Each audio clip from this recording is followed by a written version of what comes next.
Hello students, good morning. How are you students? हम लोग हमारे 6th क्लास का जो एसएसटी का इतिहास पार्ट पढ़ रहे थे, इसमें 2 चैप्टर ऑलरेडी कंप्लीट कर चुके हैं, फर्स्ट एंड सेकंड। ठीक है, तो आज हम न्यू चैप्टर है हमारा, चैप्टर नंबर 3 वो स्टार्ट करने जा रहे हैं। तो चैप्टर का नाम है आरंभिक नगर। ठीक है, पीछे जो लास्ट हमने 2 चैप्टर पढ़ लिए हैं वो कौन कौन से थे हमारे? फर्स्ट चैप्टर था क्या, कब, कहाँ और कैसे, इतिहास के बारे में। ठीक है, फिर इसके बाद में मानव जाति की शुरुआत कैसे हुई, आदि मानव के बारे में ये हमने पढ़ा था। सेकंड चैप्टर में स्टार्ट किया था आखेट खाद्य संग्रह से भोजन उत्पादन तक। ठीक है, कि जो आदि मानव था उसने किस तरह से वो पहले आखेट करता था, शिकार करता था, फिर भोजन एकत्रित करता था, इसके बाद धीरे धीरे उसने किस तरह से खेती बाड़ी की शुरुआत की। ठीक है, ये पढ़ा था। इसके बाद आज हम 3rd चैप्टर स्टार्ट कर रहे हैं आरंभिक नगर, कि धीरे धीरे नगरों की स्थापना किस तरह से हुई और सबसे पहले कौन से नगरों की स्थापना हुई थी।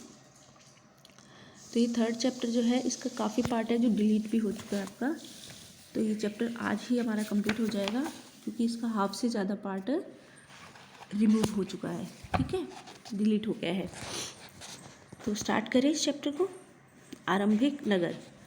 इसमें एक थोड़ी सी कुछ स्टोरी दी गई है, सबसे पहले वो एक बार हम देख लेते हैं। ओके, पुराने भवन का संरक्षण। इसमें 2 बच्चे हैं, इनकी एक कहानी से ये चैप्टर जो है स्टार्ट किया गया है। आपकी इस बुक में हर एक चैप्टर जो है इसी तरह से स्टार्ट किया गया है।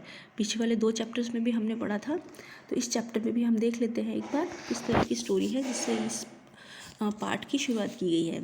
पुराने भवन का संरक्षण। जसपाल और हरप्रीत अपने घर के पास की गली में क्रिकेट खेल रहे थे। उन्होंने देखा कि कुछ लोग उस खंडर की तारीफ कर रहे थे जिसे गली के बच्चे भूतवा घर कहा करते थे। एक ने कहा, इसकी वास्तुकला को देखो, क्या आपने कहीं लकड़ी पर इतनी सुंदर नक्काशी देखी है? दूसरी महिला ने क्या कहा? तो जो जसपाल और प्रीत थे अपने घर के पास में ही, इनके घर के पास एक खंडर था, तो कुछ लोग जो थे उसकी तारीफ कर रहे थे। गली के बच्चे उसको भूतवा घर कहते थे, भूत का घर कह रहे थे। तो एक ने कहा कि इसकी वास्तुकला को देखो, इसकी लकड़ी है, इसकी ऊपर सुंदर जो नक्काशी की हुई है वो देखो। तो दूसरी महिला ने कहा, हमें मंत्री जी को एक पत्र लिखकर कहना चाहिए कि वे इस खूबसूरत घर को सुरक्षित रखने के लिए इसकी मरम्मत कराने की व्यवस्था करें। ये सुनकर जसपाल और हरप्रीत सोचने लगे कि इस पुराने खंडर को लोगों से इतना लोगों को इस खंडर से इतना लगाव कैसे क्यों हो सकता है। ठीक है, अब आगे चैप्टर हम पढ़ते हैं। हड़प्पा की कहानी। अक्सर पुरानी इमारत अपनी कहानी बताती है। देखो, जो सबसे पहले आरंभिक नगर है वो सिंधु घाटी की सभ्यता में खोजे गए सिंधु घाटी के थे, उनसे हड़प्पा जो था सबसे आरंभिक नगर माना जाता है। तो कोई भी पुरानी इमारत होती है उसकी अपनी एक कहानी होती है। लगभग 150 साल पहले जब पंजाब में पहली बार रेलवे लाइन बिछाई जा रही थी, तो इस काम में जुटे इंजीनियरों को अचानक हड़प्पा पूरा स्थल मिला। रेलवे लाइन जो बिछाने का काम चल रहा था, तो वहाँ इंजीनियर थे, उनको अचानक से ये वाला पूरा स्थल जो खुदाई में मिला, जो आधुनिक पाकिस्तान में है। ठीक है, पंजाब के उस हिस्से में मिला जो कि आज कहाँ है, पाकिस्तान में है। उन्होंने सोचा कि एक ऐसा खंडर है जहाँ से अच्छी ईंटें मिलेगी। ये सोचकर वे हड़प्पा के खंडरों से हज़ारों ईंटें उखाड़ लेके आ गए, जिससे उन्होंने रेलवे लाइनें बिछा दी। इससे कई इमारत पूरी तरह से नष्ट हो गई, वो ईंटें निकाल के लेके आ गए और उसमें लगा दी। उसके बाद लगभग 80 साल पहले पुरातत्वविदों ने इस स्थल को ढूंढा। तब पता चला कि ये जो खंडर है उपमहाद्वीप के सबसे पुराने शहरों में से एक है। चूँकि इस नगर की खोज सबसे पहले हुई थी, इसलिए बाद में मिलने वाले इस तरह के सभी पुरास्थल और इमारतें जो चीज़ें मिली वे हड़प्पा की सभ्यता की इमारतें कही गई। इन शहरों का लगभग निर्माण 4700 साल पहले हुआ था। इन नगरों की विशेषता क्या क्या थी? इन नगरों में से कई को दो या उससे ज़्यादा हिस्सों में विभाजित किया गया था। प्राय पश्चिमी भाग छोटा था लेकिन ऊंचाई पर था। पूर्वी हिस्सा बड़ा था, वे निचले इलाके में था। मतलब ये नगर थे ज़्यादातर दो हिस्सों में विभाजित थे, पश्चिमी और पूर्वी। पश्चिमी भाग क्या था, छोटा था लेकिन क्या बना हुआ था, ऊंचाई पर था, ऊंचा बना हुआ था। और पूर्वी हिस्सा क्या था, बड़ा था लेकिन वह निचले इलाके में था। ऊंचाई वाले भाग को पुरातत्वविदों ने नगर दुर्ग कहा है। जो ऊंचाई पे पश्चिमी भाग था उसे नगर दुर्ग कहा, और निचला भाग जो था उसे निचला नगर कहा। मतलब ऊंचाई पे था वो तो किले का भाग कहा गया उसे, और बाकी चारों तरफ जो निचला भाग था उसे नगर कहा गया। दोनों हिस्सों की चारदीवारी पक्की ईंटों से बनाई जाती थी। इसकी ईंटें इतनी अच्छी पक्की थी कि हज़ारों सालों बाद भी उनकी दीवारें खड़ी रही। दीवार बनाने के लिए ईंटों की चिनाई इस तरह करते थे कि दीवारें मजबूत रहे। ये नगर जो है आधुनिक पाकिस्तान, पंजाब और सिंध प्रांतों, भारत के गुजरात, राजस्थान, हरियाणा, पंजाब प्रांतों में मिले हैं। ठीक है, हमारा पश्चिमी जो हिस्सा है उसमें मिले हैं भारत के। इन सभी स्थलों में पुरातत्वविदों को अनोखी वस्तुएं मिली, जैसे मिट्टी के लाल बर्तन जिन पे काले रंग के चित्र बने हैं, पत्थरों के बाट है, मोहरे हैं, मनके हैं, तांबे के उपकरण है, पत्थर के लंबे लंबे ब्लेड है। इस तरह के उपकरण है खुदाई में प्राप्त हुए हैं। कुछ नगरों के नगर दुर्ग में कुछ खास इमारतें बनाई गई थी। मिसाल के तौर पर मोहनजोदड़ो में खास तालाब बनाया गया था। मतलब कुछ विशेष थी इमारतें जो थी, जैसे मोहनजोदड़ो है उसमें एक खास बड़ा तालाब मिला है, जिससे पुरातत्वविदों ने महान स्नानागार, बहुत बड़ा स्नानागार उसमें मिला है। इस तालाब को बनाने में ईंट और प्लास्टर का इस्तेमाल किया गया था। इसमें पानी का रिसाव रोकने के लिए प्लास्टर के ऊपर चारकोल की परत चढ़ाई गई थी। इस सरोवर में दो तरफ से उतरने के लिए सीढ़ियाँ बनाई गई थी और चारों ओर कमरे बनाए गए थे। इसमें भरने के लिए पानी कहाँ से निकाला जाता था, कुएं से निकाला जाता था। उपयोग के बाद इसे खाली कर दिया जाता था। शायद यहाँ विशिष्ट नागरिक विशेष अवसरों पर लोग क्या करते थे, स्नान किया करते थे। मतलब एक बड़ा स्नानागार जो है वो मिला है, जिसके चारों तरफ सीढ़ियाँ बनी हुई है, दो तरफ से तो उतरने के लिए चारों तरफ कमरे बनाए गए हैं। मतलब भरने के लिए कुओं से पानी निकाला जाता था उसको, ठीक है, और उपयोग के बाद खाली किया जाता था। मतलब कुछ विशेष अवसर जब होते थे, कोई त्यौहार वगैरह, तब लोग इसमें एक साथ स्नान किया करते थे। ठीक है, ये देखिए एक मैप भी इसमें आपको दिखाया गया, नक्शा उप महाद्वीप के आरंभिक नगर कहाँ कहाँ पे।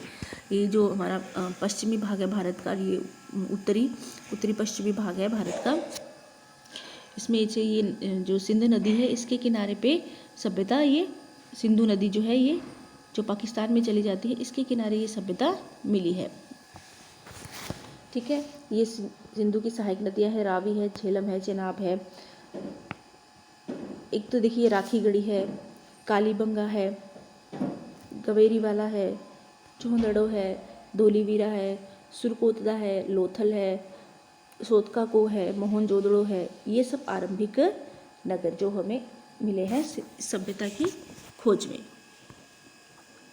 कालीबंगा और लोथल जैसे नगरों में, कालीबंगा जो हमारे राजस्थान में है, लोथल गुजरात, अन्य नगरों में अग्निकुंड में मिले हैं, जहाँ संभवतः यज्ञ किए जाते होंगे। ऐसा माना जाता है कि यहाँ यज्ञ किए जाते होंगे, क्योंकि किसके साक्ष्य मिले हैं, अग्निकुंड के। हड़प्पा, मोहनजोदड़ो और लोथल जैसे कुछ नगरों में बड़े बड़े भंडार गृह भी मिले हैं। मतलब ये जो हड़प्पा है, सबसे पहले हड़प्पा माना जाता है, इसके बाद मोहनजोदड़ो है, लोथल है जैसे गुजरात का ये, तो ये सब ये है जो पाकिस्तान में है। तो इन सब में ऐसी बहुत सारे साक्ष्य मिले हैं, बहुत सारी चीज़ें मिली हैं। इसके अलावा बड़े बड़े भंडार गृह भी, मतलब अनाज को संग्रहित करने के लिए, सुरक्षित करने के लिए भंडार गृह भी मिले हैं।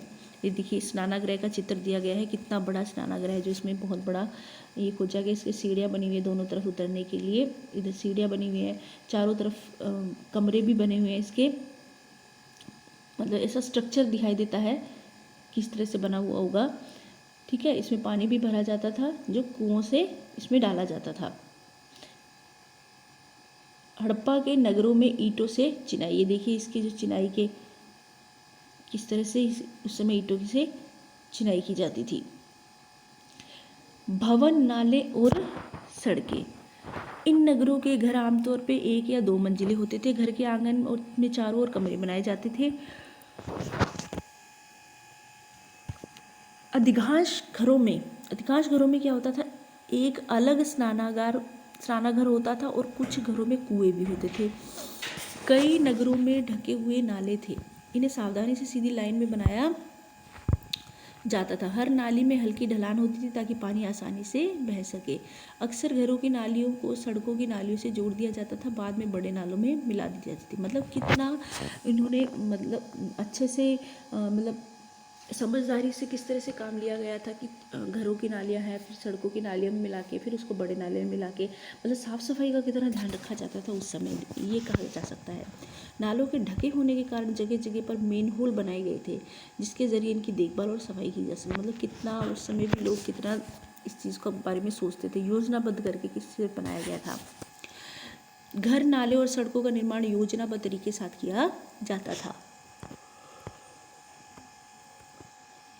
अब इनका नगरीय जीवन देखें तो हड़प्पा के नगरों में बड़ी हलचल रहा करती होगी। यहाँ पर ऐसे लोग रहते होंगे जो नगर की खास इमारतों बनाने में जुटे रहते थे। ये देखिए किस तरह से चित्र में देख सकते हैं। ये संभवतः यहाँ के शासक थे। ये भी संभव है कि शासक लोगों को भेजकर दूर दूर से धातु, बहुमूल्य पत्थर, उपयोगी चीज़ें मंगवाते थे। शायद ये शासक लोग जो थे खूबसूरत मनके, सोने चांदी के आभूषणों जैसी कीमती चीज़ें अपने पास रखते होंगे। इन नगरों में लिपिक भी होते थे। कौन होते थे? लिपिक भी होते थे इन नगरों में, जो मोहरों पर तो लिखते ही थे, शायद अन्य चीज़ों पर भी लिखवाते होंगे जो बच नहीं पाई है। इसके अलावा नगरों में शिल्पकार स्त्री पुरुष भी रहते थे, जो अपने घरों या उद्योग स्थल पर अलग अलग तरह की चीज़ें बनाते थे। लोग लंबी यात्राएं भी करते थे और वहाँ से उपयोगी चीज़ें भी साथ लेकर आते थे। और सुदूर देशों की किस्से कहानियाँ, मिट्टी से बने कई खिलौने भी मिले हैं जिससे बच्चे खेलते होंगे। देखो कई चीज़ें, बहुत सारी चीज़ों के क्या मिले हैं, साक्ष्य प्रमाण मिले हैं। सबसे ऊपर जैसे मोहनजोदड़ो की एक सड़क और उसमें बना नाला है, उस पर एक कुआं है। जैसे इसमें देखिए आप, ये नालियाँ बनी हुई हैं, इस तरह के मिले हैं। ये कुआं है। हड़प्पा की एक मोहर, ये देखिए ये क्या है, हड़प्पा सभ्यता की एक मोहर है। यहाँ से जो लिपि मिली है ना, वो उसको अभी तक पढ़ा नहीं जा सका, इसलिए कुछ ज़्यादा नहीं बताया जा सकता, क्योंकि लिपि है अभी तक पढ़ी नहीं गई। ये लिपि की कौन सी लिपि है ये पता नहीं चल सका है अभी तक। इस मोहर के ऊपर एक खास लिपि है। उपमहाद्वीप में पाए गए लेखन का ये प्राचीनतम उदाहरण है। विद्वानों ने इसे पढ़ने की कोशिश की है, लेकिन अभी तक नहीं चल पाया पता कि इसका अर्थ आखिर क्या है। मतलब इस लिपि का अभी तक अर्थ नहीं पता चला है। दाईं ओर नीचे, अब इसके बाद में पक्की मिट्टी के खिलौने। ये देखिए पक्की मिट्टी के क्या मिले हैं, बच्चों के खेलने के खिलौने भी पाए गए हैं। ठीक है, तो ये चैप्टर हमारा कंप्लीट हो गया है बच्चों, क्योंकि इसका काफ़ी पार्ट है जो डिलीट हो गया है इस चैप्टर का आपका। ठीक है, ये चैप्टर हमारा यहीं पे कंप्लीट हो चुका है। तो हमारे 3 चैप्टर जो हैं जो इतिहास के कंप्लीट कर लिए हैं हमने। इससे संबंधित जो प्रश्न होंगे मैं आपको सेंड कर दूँगी, आपको अपनी नोटबुक में नोट डाउन करने हैं। ओके, और लर्न भी करते रहने हैं। तो थैंक यू बच्चों।